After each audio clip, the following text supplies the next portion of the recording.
ఈ దేవాలయము స్వయంభూ దేవాలయము 3 కొండల వస్తాయి నీళ్లు.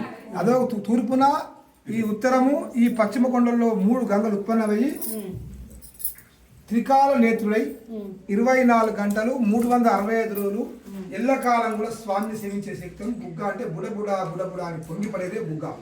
ఇలాంటి దేవాలయం దాదాపు ఎక్కడ కూడా లేదు. ఇలాంటి దేవాలయం ఇలాంటి దేవాలయం దాదాపుగా తెలంగాణ, ఆంధ్ర, 2 దేశాలు ఇట్లా దేవాలయం లేదు. అర్థమైందా? ఇలా 24 గంటలు గతంలో కొండ ఇక్కడి నీళ్ళు పడేది, కొండను తీసింది, కొండకెళ్ళి నీళ్ళు జారేది, కొండకెళ్ళి 3 గంగలు, గంగా, భవాని, త్రివేణి. ఇటు గంగా ఒకటి, భవాని ఒకటి, త్రివేణి ఒకటి. 20 నల్లగా అంటే అప్పుడప్పుడు నీళ్ళు వస్తాయి. ఇట్లాంటి దేవాలయం పూర్వకాలంలో శివుడు ఆలాహల మృంగి సరాసరి బుగ్గ క్షేత్రంలో కూర్చున్నాడు. వీడియో పెట్టుకోవాలి. పూర్వకాలంలో శివుడు దేవతలు దానవులు బంధించిన తర్వాత విషం ముట్టింది. ఆ విషయంలోకి వెళ్ళి దానికి శివుడు మింగిండు. విష్ణుమూర్తి, బ్రహ్మదేవతలు భయపడ్డారు. శివుడు మింగిండు.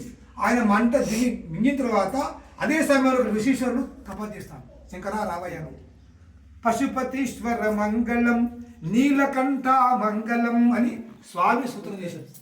అప్పుడు విష్ణుమూర్తి తావేరాయుడు, శంకరుడు విషయం మింగాడు. కాబట్టి ఆయన మంట సలాసలని చెప్పి గంగాదేవి ప్రార్థించగా, గంగ మీ ఊరు లేదు, మీది ఎవరు? గంగ లేదు, స్వర్గంలో ఉంది. అక్కడికి వెళ్ళి జాలువారుతూ దేవి సురేశ్వరి భగవతి గంగి అని ఆ గంగాదేవి జాలువారి శివుణ్ణి సాక్షాత్తు సేవించే క్షేత్రం బుగ్గ. ఇది కథ లేదు, ఇక్కడ నిజం. ఇక్కడ నాగుమ్మ వస్తుంది, పెద్ద పుల్ల వస్తుంది. ఎప్పటికీ అందరూ ఫోటో తీసుకోవచ్చు. పెద్ద పుల్ల వచ్చి పట్టదు ఇక్కడ.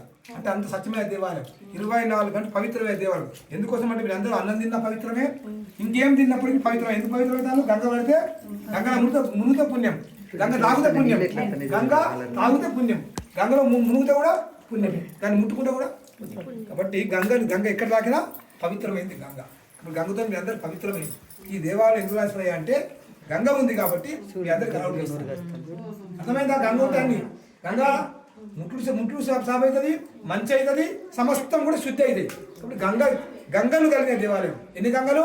3 గంగలు. భవానీ, గంగా, త్రివేణి. ఈ 3 గంగలు కలిపి ఇక్కడ దేవాలయం. మీరు ఇక్కడ కూడా ఉండేది కాదు. ఇది సాక్షాత్ స్టోరీ లేదు కదా, స్టోరీ కథలు లేవు, కళ్ళ కాబడింది. అది కథలు చెప్తాడు. పాము వచ్చింది, ఒరిజినల్ పాము చుట్టుకుంటే ఎప్పటికి తెలిసి.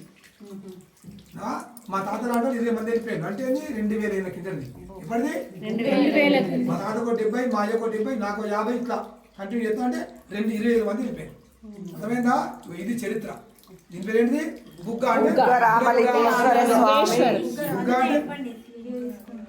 బుగ్గ. శివుని తీసుకొని, శివుడు అంటే అంత గొప్పవాడు. శివుడు ఆయన అగ్నిముఖం కాబట్టి విషయాన్ని మిగిలిన మనందరికీ ఆహారం ఇచ్చాడు.